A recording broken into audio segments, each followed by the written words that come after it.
De quoi je me mêle sur rmc.fr et 01net TV. François Sorel. Un grand merci d'être là. De quoi je me mêle, l'actualité des nouvelles techno. Un sujet passionnant maintenant qu'on va évoquer, c'est le futur du jeu vidéo. Et quand je dis futur, en fait, il est déjà là.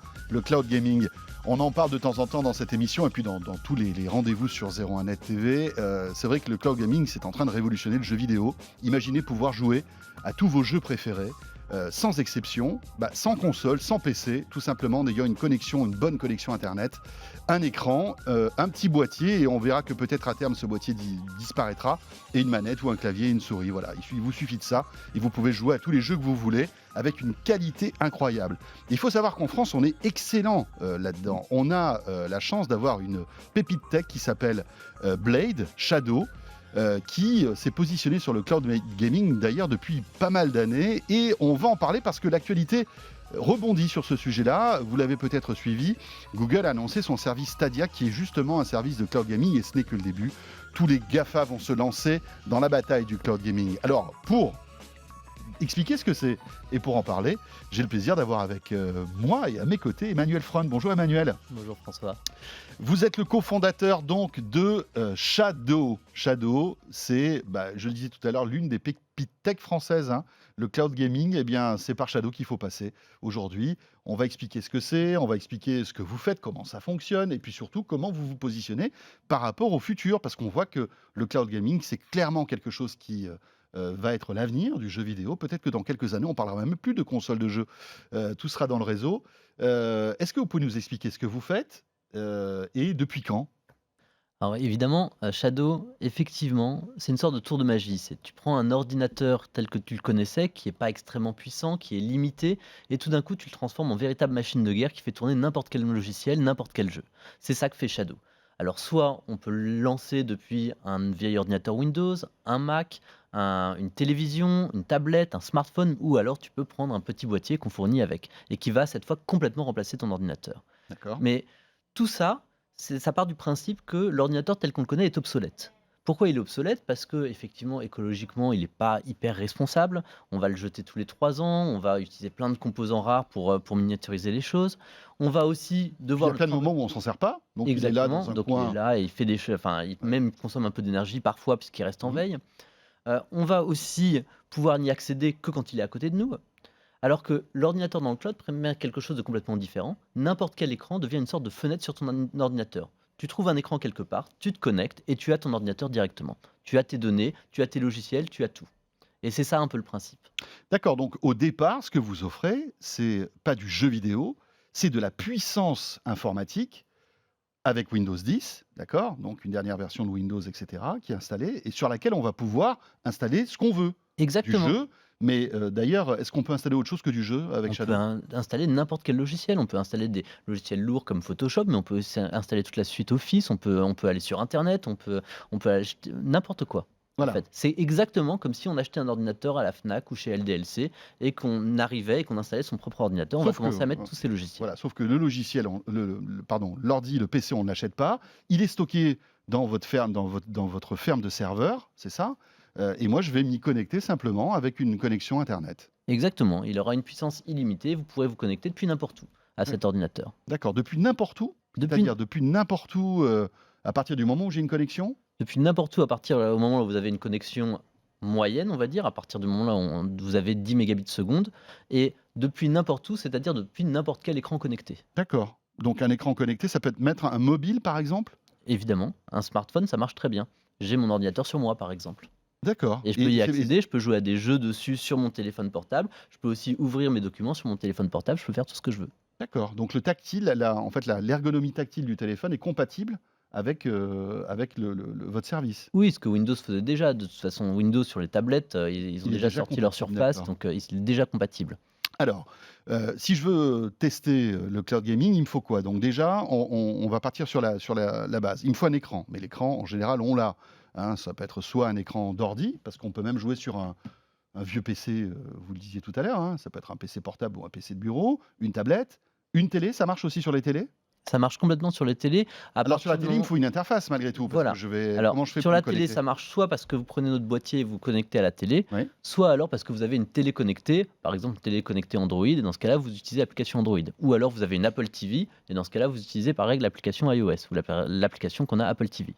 Donc ça d'accord. marche sur les télés connectées, ou alors il faut brancher quelque chose sur sa télé pour que ça marche. Et est-ce qu'à terme, vous avez envie de développer des applis directement, avec, Samsung, LG, Panasonic, Sony et cetera, pour, avoir Shadow véritablement dans les télés? Alors, c'est possible qu'on intègre effectivement, c'est plus une intégration matérielle que logicielle, hein. C'est possible qu'on intègre directement Shadow Bah, dans les télés. il faut une Il appli, c'est du soft, non? il faut une appli, mais si par exemple c'est une télé Android, une app Android, on l'a déjà. Oui, mais si c'est pas Android, par exemple, Alors si c'est pas une si le Android système d'exploitation, par exemple LG, on sait que c'est, WebOS, ou Tizen oui pour effectivement, Samsung et on est cetera. en train de regarder comment développer ces applications avec eux. D'accord, mais par exemple, aujourd'hui, j'ai un Apple TV ou alors une box Android, il en Et là, existe ça marche directement. des tonnes, hein. Je télécharge l'appli, et d'un coup donc, mon Apple TV ou ma box Android transforme ma télé en console de jeu. Exactement. Qu'est-ce que je peux arriver, donc 10 mégas, c'est le minimum pour avoir des bonnes, on va dire des bonnes performances. Si j'ai la fibre optique, alors là, c'est le nirvana? Oui, mais même à partir de 20 mégas, c'est le nirvana aussi, de toute façon. Ça dépend en fait ce que vous faites. Si votre utilisation, c'est de faire du jeu en compétitif et à très très haut niveau, avec des graphismes totalement impeccables et avec 144 images par seconde, par exemple, oui, il vous faut une très bonne connexion, c'est-à-dire 40, 50 mégabits. Si par contre, vous voulez juste faire de la bureautique, 5 mégabits, ça suffit largement. Oui, parce Donc, qu'on a besoin de moins en fait, de rafraîchissement. C'est quoi là, la contrainte de ne pas avoir de débit, c'est quoi? C'est c'est le le nombre nombre d'images d'images par qu'on va seconde? envoyer et ensuite, c'est un peu technique, mais c'est la différence entre les images. C'est-à-dire que s'il y a plein de choses qui bougent dans tous les sens, par exemple, dans ce cas-là, il faudra une grosse connexion. Parce qu'il faut envoyer plein d'informations pour dire il y a plein de choses qui bougent dans tous les sens. D'accord. Si au contraire, il y a peu de choses qui bougent, typiquement, on tape un texte, ou on est sur Internet, ou on fait de la bureautique de façon générale, bah, dans ce cas-là, il y a très très peu d'informations qui transitent. D'accord. Le tour de magie, parce qu'on se dit: «Mais comment on peut jouer à un jeu, sans avoir de PC?» C'est que finalement, on reçoit un flux vidéo. Vous nous envoyez tout simplement le flux vidéo, du PC qui est dans votre ferme de serveurs, c'est ça?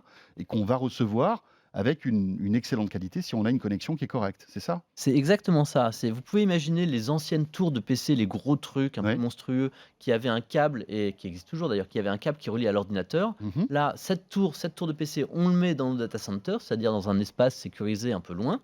Et le câble qui normalement relie la tour au PC, la tour à l'écran, on utilise Internet à la place. Et donc finalement, chez l'utilisateur, il reste que l'écran, le clavier et la souris. Et de l'autre côté, il y a toute la puissance. Très bien. Vous parliez de l'appli sur les smartphones et cetera. Par exemple, sur Apple TV, l'appli est d'ores et déjà disponible ou vous êtes encore en bêta? Vous en êtes où? Alors nous, quand c'est en bêta, ça veut dire que c'est disponible en général. D'accord. Ouais, mais en Effectivement, bêta avec Apple, c'est compliqué, non? Il faut pas s'inscrire, enfin, on peut la trouver facilement sur l'App Store? alors on peut pas sur l'App Store, on peut le trouver sur notre espace client. Ah d'accord. Donc si vous allez sur notre espace client, vous pouvez accéder à l'application, Apple TV, effectivement, qui est, je crois, effectivement en bêta. Maintenant, les autres applications, vous les avez toutes sur votre espace client. Donc sur le site www.shadow.tech, vous allez sur votre espace client et vous retrouvez toutes les applications Android, iOS, macOS, Windows, Linux.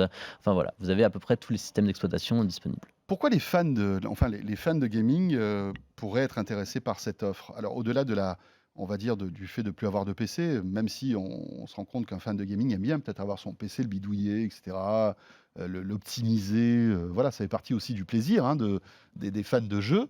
Hem, c'est quoi l'intérêt? On a on va dire, on peut monter en résolution, et avoir des jeux qui tournent quoi? Par exemple en 4K, c'est possible avec Shadow? Alors oui, on est les seuls capables de faire de la 4K pour l'instant, on est les seuls capables de faire du 144 images par seconde. Si on regarde en fait les gens que ça peut intéresser, il y a 2 types de personnes, en fait 3 types de personnes que Oui. ça va intéresser fortement ce genre d'offre. La première, c'est, on va dire, alors je vais un peu stéréotyper évidemment, mais l'étudiant entre 15 et 30 ans qui n'a pas assez d'argent pour s'acheter un ordinateur à 1 000 €, puisque c'est une vraie somme, 1 000 €, et qui veut jouer au dernier jeu qui va sortir d'Ubisoft qui demande énormément de puissance, bah, ou qui veut un ordinateur de façon générale, il va pouvoir s'acheter un ordinateur à 30 € par mois à la place de 1 000 €. Donc Mais ça est-ce qu'il change pourrait pas s'acheter une radicalement. console, par exemple? Alors c'est complètement différent, hein. Tout le monde s'achète une console. L'usage console est différent de l'usage PC. il y a à peu près 300 millions de consoles, il y a 200 millions dans le monde de PC, de PC gamers, de PC de jeux vidéo. Mmh. Une raison pour ça, c'est que sur le PC, tu peux jouer à n'importe quel jeu, à des jeux qui sont très différents de la console aussi, et que tu peux lancer n'importe quel logiciel à côté. Donc il y a toujours, et d'ailleurs on le voit souvent, hein, il y a beaucoup de gens qui ont la console et le PC. Ouais, c'est clair. Donc ces gens-là, il y a une offre qui est quelque part imbattable. Je n'ai pas besoin de dépenser 1000 euros. Tout d'un coup, à 30 euros par mois, je peux avoir un ordinateur. Et donc, quelque part, pour jouer à mon jeu, je peux payer 30 euros et le prix du jeu, et je joue demain à mon jeu, sur n'importe quelle machine.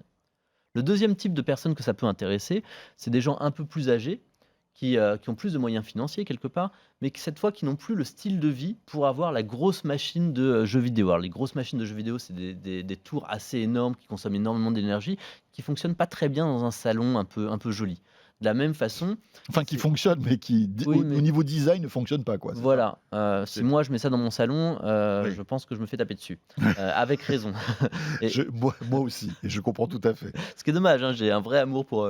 Et de l'autre côté, pareil, c'est compliqué de se travailler tous les jours quand on a un vrai boulot avec un laptop qui fait 5 kilos, un ordinateur portable qui fait 5 à 10 kilos parce que c'est un ordinateur portable de jeux vidéo et qui a une batterie de 2 heures. Donc là, tout d'un coup, je vais pouvoir prendre mon ordinateur portable hyper fin, hyper Mhm. joli, hyper sexy, qui n'est pas du tout fait pour faire du jeu vidéo, rajouter Shadow dessus et être capable de faire tourner n'importe quel logiciel extrêmement gourmand.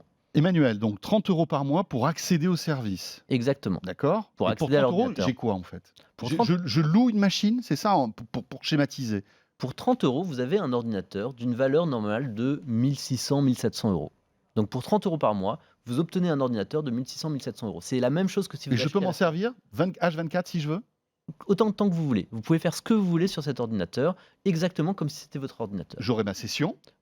C'est même pas une session, vous pouvez créer plusieurs sessions Je peux d'ailleurs. créer, d'accord. C'est un D'accord, c'est Windows, mon Windows à c'est moi. votre Windows. Vous En pouvez termes de sécurité, vous n'allez pas aller voir mes documents, mes photos de vacances, etc. Enfin, en plus, je reviens de vacances, vous avez vu, je suis un peu bronzé, donc je n'ai pas envie que vous me voyiez en maillot. Tout ça, c'est sécurisé. Alors, en fait, C'est une question bête, hein, mais c'est vrai que c'est. Enfin, non, mais nous, c'est une question Français, qui revient tout le temps, Voilà. qui est ce qui est de façon assez amusante, est revenu beaucoup à nos débuts. C'est-à-dire quand on a commencé il y a 2 ans, Ouais. c'est les premières questions auxquelles il fallait répondre. La question de la sécurité et la question effectivement de la latence et de la réussite technologique. Mhm. Maintenant, on a en fait plus aucune de ces deux questions, et ce qui est un mal. Hein. La question de la sécurité est extrêmement importante, particulièrement aujourd'hui.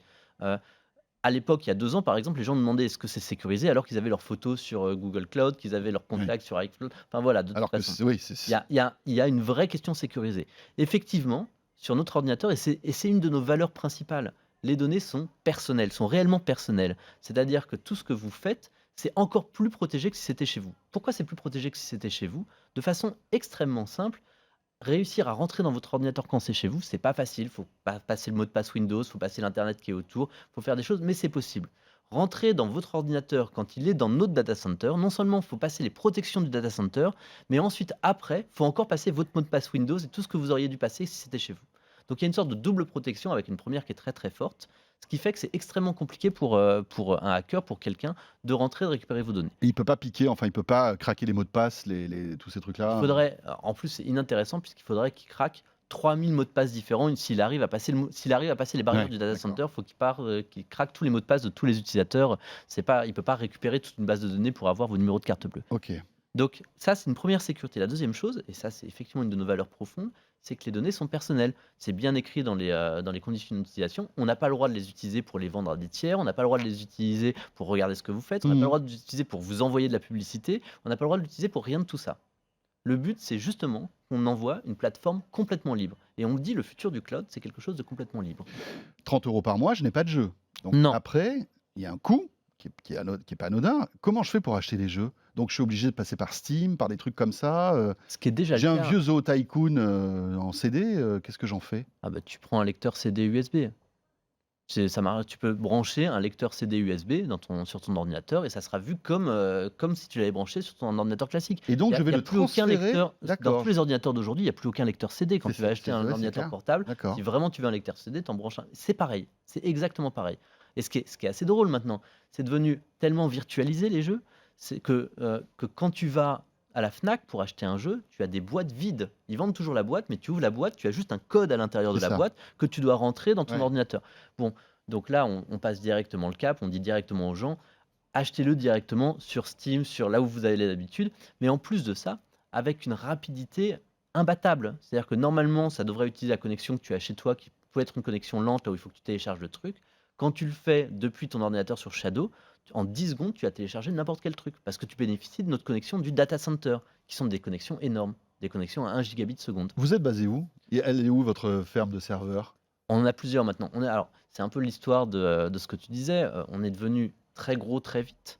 En 2 ans, on est passé de 10 employés à plus de 200 employés aujourd'hui. Et on a 7 data centers dans le monde. On est en train d'en ouvrir 2 autres encore. On en a 2 en France, un à Amsterdam et 4 aux États-Unis. On est en train d'ouvrir 2 autres aux États-Unis. Et l'idée, c'est de se dire que je vais me connecter toujours au data center le plus proche de chez moi, en fait de l'endroit où je suis, pour faire baisser le ping, le temps de latence et avoir la meilleure connexion Exactement. possible. Hein, c'est ça? Exactement. C'est une des choses sur lesquelles on a beaucoup travaillé. Ce que fait C'est Netflix, Google. Enfin, Exactement. voilà, tous ces- C'est le métier de tous ces gens-là de se trouver le chemin le plus court, quelque part. D'accord. Vous avez passé des accords avec eux, justement, avec Google, Amazon.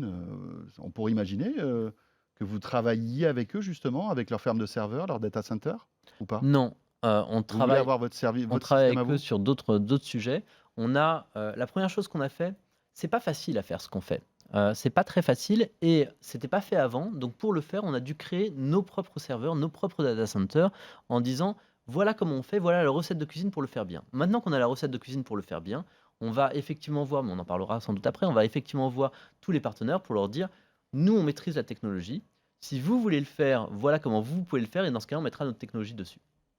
Oui, et là, vous travaillez en marque blanche, en quelque sorte. Non, parce qu'on a une marque très forte. Le but, c'est simplement de dire que leur infrastructure, leurs D'accord. data centers peuvent être utilisés. Plutôt que de nous faire des data centers partout, nous, ce qu'on fait très très bien, c'est le logiciel. Ok. Mais Et donc, il y en a qui font appel à vous? Vous avez des boîtes qui font appel à vous ou on pas? commence. C'est Alors, vrai? effectivement, vous l'avez peut-être vu, au tout début de l'année, il y a Charter Communication. Alors, Charter Communication, c'est 26 millions d'abonnés aux États-Unis. Ils ont des data centers partout aux États-Unis, Mhm. effectivement. C'est une sorte de gros orange qui a investi dans notre capital D'accord. Et donc, ils vont installer Shadow. et qui Ça vont sera installer Shadow dans tous les foyers. une option pour les opérateurs, etc. Mais vous êtes allé un peu taper à la porte des opérateurs français, par exemple, les Orange, les SFR, les Bouygues, les Free. Alors c'est une très grande frustration ça. Effectivement, on est très, très fiers de faire partie des pépites en ce moment, françaises comme tu le dis. On se dit qu'on arrive à parler au, président de Charter Bien sûr. directement. Ouais, ouais. On arrive à parler à d'autres sociétés comme Mhm. Singtel, comme, des très gros opérateurs partout dans le monde. Mais en France, on n'y arrive pas. En France, Pourquoi? c'est très complexe. C'est un véritable mystère. C'est des sociétés je pense, qui sont plus lents à bouger, qui sont plus lents à voir le passage du cloud, les avantages du cloud quelque part Mhm. et qui sont plus dans une position un peu comme ils l'avaient avec Netflix d'attendre quels sont les produits qui vont sortir et de se dire: «Tiens, bah, quand ils sortiront et qu'ils seront vraiment sur le marché, là, je les intégrerai dans mon offre». Mais pas du tout proactif en se demandant quel est le monde de demain, comment moi je peux y participer et quelle est ma place là-dedans. C'est intéressant parce qu'on attend la semaine Mais d'ailleurs, je fais prochaine. un appel, un Aux o- appel à ces gens-là, un appel aux opérateurs français. Ben Si vous voilà. voulez travailler avec nous, on sera extrêmement fiers. Mais je crois que certains opérateurs regardent et écoutent de quoi je me mêle, donc bah voilà, le message est passé et j'espère qu'ils l'entendront. Il y a une boîte intéressante, on en parlait tout à l'heure, c'est Apple. Apple qui va annoncer pas mal de services, on va dire, vidéo, de presse, etc., la semaine prochaine, hein, visiblement. Mmh. Ils sont assez nuls en termes de jeux vidéo. Est-ce que ils Mais pourraient ils être s'y mettent. intéressés par votre offre? Alors oui, mais aussi ils s'y mettent aussi. Tous ces gens-là vont massivement sur le marché de la console ou ce qu'on pourrait appeler le futur de la console, Hmm. comme l'a annoncé Google. C'est-à-dire Google a fait son annonce, Microsoft va faire son annonce On à va y l'E3. revenir dans un instant. Ouais, Tous ouais. ces gens-là, ils vont Hmm. pour une raison assez simple en fait. C'est que ce marché du jeu vidéo, tu vas passer de 300 millions de consoles dans le monde à 2 milliards de téléphones. Donc c'est un marché qui va totalement exploser d'une certaine façon. Avant, alors que tu avais besoin au moins de 300 € pour acheter le truc qui va te faire marcher ton jeu, tu n'auras plus besoin que de ton smartphone. Oui, et puis on rejoint un petit peu le modèle à la Netflix. C'est-à-dire que finalement, on n'achète plus de DVD, on n'achète plus de Blu-ray, on n'achète plus de films, on loue en fait Une bibliothèque de jeux. un service, quoi. Exactement. Et ça va être comme ça pour le jeu vidéo. Après, il faut voir si on va pas fatiguer les gens à avoir plusieurs abonnements. C'est aussi la question. Emmanuel, on peut se dire, entre mon Netflix, mon Spotify, mon Canal+, mon SFR Sport, enfin je sais pas quoi, etc., ça fait un abonnement supplémentaire à sortir. Et 30 € par mois x 12 plus des jeux, c'est pas une somme, c'est pas anodin, quoi. Oui, c'est un modèle qui marche déjà très bien aux États-Unis. C'est-à-dire, c'est un modèle là où le client, c'est pas nécessairement un modèle, c'est pas une fatalité, et je le vois pas comme quelque chose de compliqué. C'est-à-dire que j'imagine qu'il y a une Mmh. certaine liberté Oui. dans le choix de ses abonnements, et justement pas avoir des objets qui vont traîner, qui vont rester, mais le choix de ses abonnements et de pouvoir dire s'il y en a plein, pas s'il y en a un seul important sur chacun, mais s'il y en a plein, de pouvoir dire je préfère celui-là, je préfère celui-ci, et je vais fonctionner avec effectivement ma dose donc voir comment tu vas gérer tes abonnements, qui est une vraie problématique, mais mes différents abonnements de mes différents services et qui vont définir un peu ce que j'aime et ce que j'ai envie de faire. Emmanuel, la grosse actu de cette semaine, c'est l'arrivée de Google sur ce segment du cloud gaming avec Stadia. Une belle conf. On ne connaît pas encore vraiment les modalités précises, hein, de ce service, mais l'idée, c'est que Google va se lancer donc de manière très sérieuse sur le cloud gaming avec une offre. Les développeurs vont être invités à développer des jeux sur ce service-là. On n'a pas le prix, on ne sait pas trop quand ça va sortir, enfin d'ici la fin de l'année, peut-être un peu avant même. Est-ce que c'est une menace pour votre service? Alors, c'est une question qu'on me pose régulièrement, effectivement. Qui est légitime Google, malgré tout. qui est, Parce qui est tout à qu'on fait on légitime, peut je se veux dire, dire, c'est ben un voilà, nouvel acteur. On si était Google seul, arrive et se exactement. dit, bon d'accord, ok, comment Shadow peut résister On à était l'arrivée seul sur de le, sur, Google? le, sur le cloud gaming, sur le cloud computing, on était seul à maîtriser cette technologie, et des gros mastodons annoncent qu'ils vont la maîtriser à leur tour. Donc, c'est Et on peut extrêmement. imaginer que Google a le savoir-faire et les moyens. Alors, Google a le savoir-faire et les moyens. Maintenant, il y a une phrase dans le développement qui est assez drôle, mais qui est assez vraie aussi, qui est que pour faire un enfant, il faut un homme et une femme pendant 9 mois. Tu mets plus d'hommes et plus de femmes, t'as pas ton enfant plus vite. Non, ça c'est sûr. Voilà, donc Enfin, il y a il faut un il homme y et a- une femme, non pas pendant 9 mois. Enfin, il faut un homme et une femme pendant quelques instants, et après, il voilà, faut et une femme après, pendant 9 mois. il faut effectivement. Je pense qu'on va avoir une autre discussion intéressante, mais Oui, voilà. plus biologique, on va dire, mais... Mais dans le principe, c'est il y a une première chose, toutes tes questions de sécurité, Mhm. de qu'est-ce que c'est exactement le cloud, qu'est-ce que c'est le futur du jeu vidéo, est-ce que ça va marcher, etc. C'est des questions qui sont balayées avec l'arrivée de Google et des autres. C'est une question qui sont balayées avec l'arrivée des GAFA. Tout d'un coup, le cloud gaming et le cloud computing devient effectivement l'avenir du jeu vidéo, ce qui est une très bonne nouvelle, et une très belle opportunité, une très belle visibilité pour nous. Ça, c'est une D'accord. première chose. Maintenant, la deuxième chose, surtout, c'est qu'effectivement, un acteur comme Google extrêmement puissant, ça fait très peur, de façon générale, pour plein de raisons, mais ils font pas du tout ce qu'on fait. On fait deux choses complètement différentes. C'est un peu comme comparer un frigidaire et une brosse à dents. Alors effectivement, c'est deux appareils Mhm. technologiques, mais ce que fait Google sont ses concurrents, et il le dit lui-même, c'est Nintendo, Sony, Microsoft, c'est la console. Il va faire le futur de la console.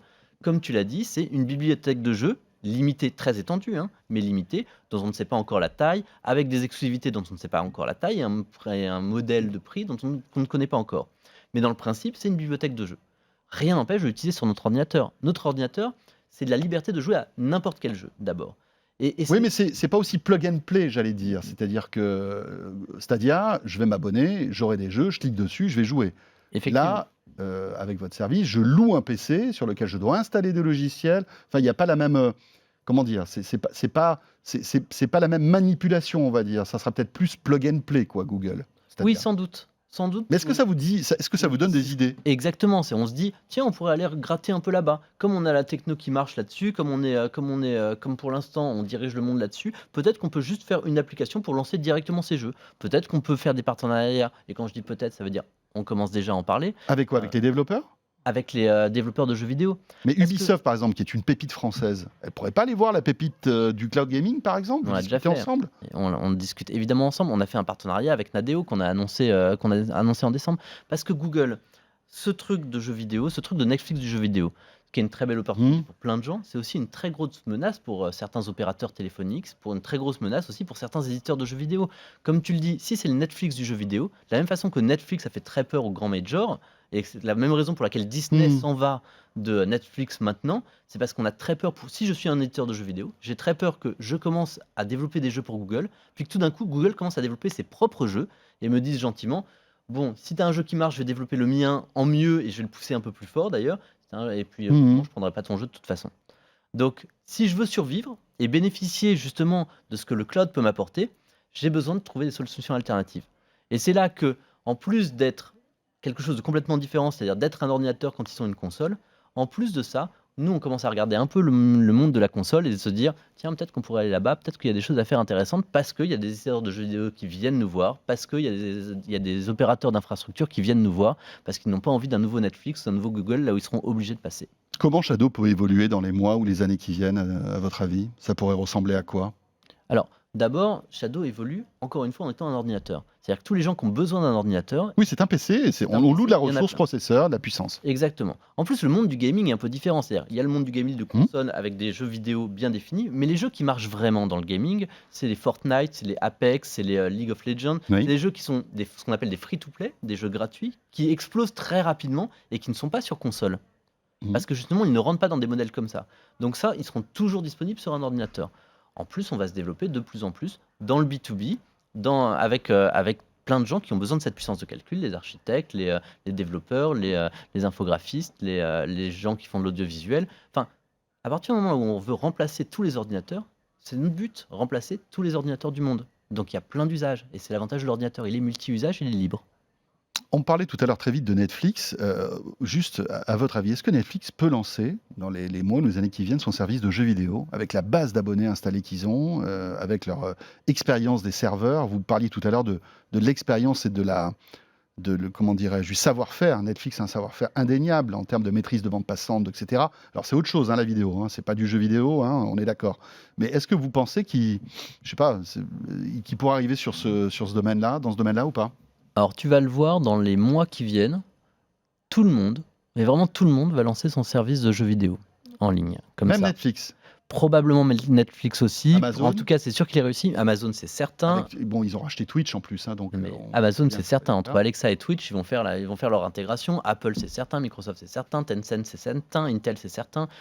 Même des opérateurs vont commencer à Electronic Arts et des éditeurs de jeux vidéo aussi. Enfin, tout le monde va commencer à lancer son service. Parce que c'est un marché incroyable. Oui, si on passe à côté, à côté de 2 milliards de personnes. Donc potentiellement, c'est très problématique. Le jeu vidéo a déjà dépassé l'audiovisuel, déjà dépassé l'industrie du cinéma. Donc passer à côté de ça, si jamais c'est une opportunité qui est ratée. Donc il y aurait un vrai... Mais qui a le plus de légitimité à le faire, à part Exactement. Vous faites ça, c'est dans votre ADN. Alors, de façon très objective, je dirais nous, effectivement, bien comme sûr, tu le mais dis. ça c'est clair, parce que vous êtes mais en plus, dans le principe, il y a un élément technologique. C'est pas facile à faire. C'est pas facile à faire. Et avoir la personne qui aura la technologie la plus forte et la plus efficace, c'est celui aussi qui va gagner. Et donc là, on a une vraie avance, à nous de la garder. Donc ça, c'est la première chose. Maintenant, qui ensuite va réussir ?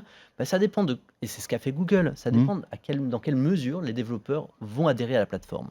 Et donc c'est pour ça que Google a fait une très très belle keynote, là où il a expliqué aux développeurs, venez travailler avec nous, parce que celui qui aura la meilleure bibliothèque de jeux, ils ont tous comme tu le dis, Netflix a des avantages, Tencent a des gros avantages, ils possèdent plein des meilleurs jeux du monde, Google a des gros avantages, ils ont une puissance, un data center partout dans le monde, plus YouTube, Alexa, enfin tout le monde a ses propres avantages. Donc la première question, c'est la techno.